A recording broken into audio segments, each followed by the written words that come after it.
절대전략입니다. 카카오페이증권의 윤정식 부장입니다. 안녕하세요. 네, 안녕하세요. 네, 오늘장 한마디 알려주세요. 네, 힘이 부족한 국내 시장이라고 정해봤습니다. 네, 힘이 부족한 이유는 어디 있을까? 뭐 이런저런 고민을 하게 되는 요즘입니다. 이 한마디에 대한 부연 설명 부탁드릴게요. 네, 요즘에 이 시장이 사실은 힘이 상당히 좀 부족합니다. 그냥 한 줄로 말씀을 드리면 시장 매수 주체가 부재하다, 이렇게 말씀을 드릴 수 있겠는데요. 시장 사람들과 이렇게 농담 삼아서 얘기를 합니다. 보약 한 대 지어 먹여야 되겠다고. 그 정도로 사실은 힘이 그야말로 좀 매가리가 없는, 굉장히 좀 맥도 빠지고 매매하기에 상당히 힘도 안 나고, 그리고 시장이 후반으로 갈수록 힘을 좀 더 내줬으면 좋겠는데, 오늘 같은 경우는 수급에 큰 변화가 있지는 않았지만, 장중에 장 초반 대비해서는 조금 올라오긴 했지만, 그래도 상당히 좀 힘이 빠지는 모습들이 계속적으로 나오고 있고요. 지난주에 이어서 그 이번 주까지도 계속적으로 좀 나오고 있는데, 시장 매수 주체가 부재하다. 다시 말씀드리면 시장을 끌어가고 있는 수급 주체라든지 그런 섹터라든지 종목이라든지 이런 끌고 갈 수 있는 그런 주체가 좀 부족한 시장이다라고 보여집니다. 네. 그래서 아마 많이들 공감하실 거예요. 오늘도 오전에 뭐 1% 정도씩 빠질 때 게시판 분위기 보니까 굉장히 좀 우리 증시 왜 이렇게 약하냐 여기에 대해서 푸념 섞인 목소리가 상당히 높았는데 확실히 힘이 좀 부족하다. 세부적으로 들어가 보겠습니다. 체크 포인트들 중요한 점들 어떤 게 있을까요? 네, 첫 번째로는 외국인의 매도가 오늘 코스피 시장 기관도 매도를 했지만 외국인의 매도가 계속적으로 좀 나오고 있는 그런 모습이고요. 이 외국인의 매수에도 사실은 지난주 금요일 매수했는데도 하락을 했고요. 오늘 같은 경우 외국인의 매도였는데 하락을 했습니다. 매도여도 하락하는, 사실 좀 굉장히 좀 안타까운 그런 시장이 펼쳐지고 있고, 기관 같은 경우가 이거래일 연속 좀 매도를 보여주고 있는 그런 모습입니다. 시가총액 상위 종목이 대체적으로 부진한 모습들 보여주고 있고요. 이 특정 섹터만 좀 부진하다 그러면 그 섹터를 제외하고 나머지 섹터들을 좀 보면 되는데, 삼성전자 하이닉스가 상승을 하기는 했습니다. 0.5%, 0.47%. 굉장히 조금 상승하는 그런 모습을 보여줬고, 대체적으로 하락하는 모습을 보여줬습니다. 이 전 세계적으로 다 글로벌 시장이 다 약세를 보여준다 그러면 마음은 좀 덜 아플 것 같은데, 미국 시장은 잘 오르고 국내 시장은 사실 못 오르고 있는 좀 가슴 아픈 그런 현실인데요. 다행히 박스권 하단은 지켜준다는 부분이 위안이긴 하지만, 그래도 전체적으로는 시장이 굉장히 좀 약한 모습을 보여주고 있는 그런 시장의 모습들이고, 일부 종목들만 조금 반등을 했습니다. 이 컨택트 종목들, 지금 미국에서 화이자의 코로나 치료제 기대감들이 임상 결과 잘 나왔죠. 그러면서 이 컨택트 관련한 종목들 일부 반등세를 보여주고 있는데, 컨택트 관련한 종목들이 사실은 코로나로 인해서 주가가 많이 하락을 했죠. 그리고 시가총액 자체도 최상위에 몇 종목 있지가 않습니다.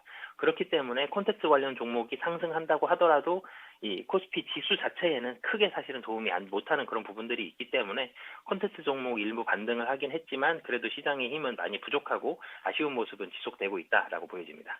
외국인이 사든 팔든 밀리는 시장, 거기에다가 시총 사이즈가 작아서 지수에 큰 영향을 미치지 않는 그런 종목군들만 오른 건데, 이번 한 주 주요 증시 일정들은 어떤 게 있나요? 네, 이번 주에는 항상 미국 위주로 이 시간에 좀 많이 말씀을 드렸던 것 같은데, 이번 주에는 중국 좀 잘 보셨으면 좋겠습니다. 11월 8일 중국 10월 수출입 동향이 나오고요. 그리고 11월 10일 미국과 중국의 10월 소비자 물가 지수가 나오는데, 중국 같은 경우는 사실 수출입 동향 먼저 말씀을 드렸던 건, 중국이 전체적으로 좀 부진합니다. 지금 시장 자체가. 그러면서 주가도 좀 좋은 모습을 많이 보여주지 못하고 있는데, 중국의 부진함, 그리고 석탄 관련한 이슈도 있었죠. 그런 부분들이 있었기 때문에 중국이 좀 살아나는 모습이, 아시아 증시에서 절대적인 위치를 차지하는 중국에 기대고 있는 모습들이 국내 시장 상당히 기대고 있는 비중이 크기 때문에 중국이 좀 살아나는 부분들 확인하는 게 필요하고요.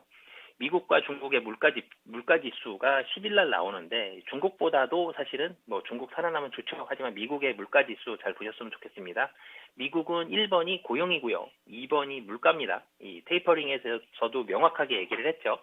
이 고용 같은 경우는 나아지는 모습 보여주고 있고, 물가까지도 좀 나아지는 모습이 있다라면, 테이퍼링은 속도가 변함이 없겠지만 금리 인상에 대한 속도는 영향을 받을 수가 있고, FOMC마다 그런 코멘트들이 좀 달라질 수 있기 때문에 물가 지수는 미국 쪽 조금 더 집중해서 보셨으면 좋겠고요. 그리고 11월 11일입니다.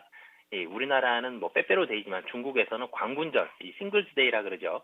굉장히 소비가 많이 될 수 있는 그런 기대감들이 있기 때문에 광군절 하면 항상 사실은 화장품이었고, 그리고 중국에서의 소비가 얼마나 늘어났느냐, 그 소비로 인해서 우리나라에 있는 화장품 회사들이 얼마나 매출액의 증가를 이루었느냐, 이런 부분들 영향 많이 받았었는데, 화장품 업종들은 사실은 그렇게 좋은 모습들이 현재는 아니기 때문에 중국 광군절을 중심으로 해서 화장품 업종들 어느 정도 좀 반등할 수 있느냐, 이런 부분들 볼 수 있기 때문에 광군절도 유심 있게 보시면 좋을 것 같습니다. 네. 그러면 이 증시 일정들이 지수에 영향을 미치게 될까요? 한 주 동안의 주요 포인트들, 시장의 방향을 잡을 만한 체크 포인트는 어떤 걸로 보세요? 사실은 결론부터 말씀드리면 이번 주에도 크게 위아래로 방향이 나오기에는 만만치는 않아 보입니다. 중국에서 미국에서 중요한 지표들이나 지수가 발표가 되지만 이 부분들이 국내 시장에는 사실은 크게 영향 미치기에는 쉽지는 않아 보이고요. 하지만 상방으로 드라마틱하게 올라가긴 쉽지 않지만 이렇게 예민한 시장일 때는, 그리고 얇은 박스권, 찰 얼음 언 것 같은 그런 시장일 때는 하방으로는 주의를 하면서 가야 되는 게 맞거든요. 그렇기 때문에 가장 첫 번째로는 많이 말씀드렸지만 환율 잘 체크해 보셨으면 좋겠습니다. 원달러 환율 1180원 위에서 움직이고 있는데, 만약에 추가적으로 환율이 급변동하는 부분들, 조금씩 위로 올라가거나 조금씩 아래로 떨어지는 건 괜찮은데요. 크게 움직이는 부분들이 혹시 나오는지, 그리고 지금 국내 시장 가장 약한 이 주도 요인이 이 매수 주체가 부족하다는 얘기를 드렸는데, 매수 주체도 아쉽지만 주도 섹터라도 좀 있었으면 좋겠습니다. 주도 섹터가 굉장히 좀 부재한 그런 시장이기 때문에 주도 섹터와 종목들 좀 체크를 해보시면서 보셨으면 좋겠고요. 마지막으로는 위드 코로나 이 컨택트 관련한 종목들 반등이 오늘 금일 조금 이루어졌습니다. 시가총액이 좀 작은 게 아쉽다고는 말씀드렸지만 그래도 반등하는 이 종목들이 좀 생긴 거는 그나마 좀 위안 삼을 만한데요. 이 컨택트 관련한 종목들이 반등을 하더라도 최근에 굉장히 좀 짧게 매매가 됩니다. 그 얘기는 무슨 얘기냐면 단기간 매매로만 이루어진다는 얘기는 시장에 들어와 있는 매수하는 자금 자체가 부족하다는 얘기거든요. 그렇기 때문에 매수의 반등에 대한 지속 여부가 어느 정도 이루어지는지, 그리고 이 컨택트 관련 종목들이 하방으로 가 있는 이 종목들이 좀 많습니다. 가격적인 부담은 좀 덜 하기 때문에 여기가 있는 종목이라도 좀 오를 수 있는지 여부는 좀 체크를 해보셨으면 좋겠습니다. 네. 이에 따라서 전략을 어떻게 세울까요? 굉장히 얇은 박스권입니다. 금일 같은 경우는 2,950이 깨졌었다가 다시 올라오는 모습 보여줬는데, 박스권 하단은 잘 지켜줬다는 거는 좀 위안 삼을만 하거든요. 하지만 박스권 상단도 잘 지켜지고 있습니다. 이 2,950에서 3,050, 100포인트밖에 되지 않는 굉장히 얇은 박스권인데, 이 박스권이지만 박스권 안에서 움직이고, 그리고 종목들도 섹터들도 좋은 모습을 보여주는 종목과 섹터들이 지속성도 좀 부족한 시장입니다. 그렇기 때문에 매매하시려면 좀 짧게 매매하시는 전략, 이 주도하는 종목과 섹터가 5일 이상 지속되는 경우가 거의 없습니다. 그렇기 때문에 한 2, 3일 정도 상승했을 때는 조금은 현금화하면서 좀 짧게 매매하시는 전략 취하시면 좋을 것 같습니다. 지구력보다는 민첩함이 필요하겠네요. 고맙습니다. 네, 감사합니다. 네, 카카오페이증권 윤정식 부장이었습니다. 시장은 얇은 박스권이다. 그리고 또 주도 섹터가 없기 때문에 너무 짧은 이런 순환매가 펼쳐져서 이 부분에 따른 스킬이 어느 정도 있으신 분들, 짧은 매매 가능하신 분들은 좀 가담해 보시고요. 아닌 경우 같은 경우는 좀 내년까지 보고 길게 다른 종목을 찾아보시면 어떨까. 대체로 전문가들 의견이 이렇게 모아지고 있습니다. 여러분들의 종목 고민은 이어지는 진짜 쉬운 진단 시간에 친절하게 해결을 해드릴게요. 함께해 주시고요. 지금까지 다양한 투자 판단에 대한 도움 말씀드렸습니다. 종목의 상승 하락을 보장하지는 않습니다. 내일 아침에 다시 찾아뵙겠습니다. 고맙습니다.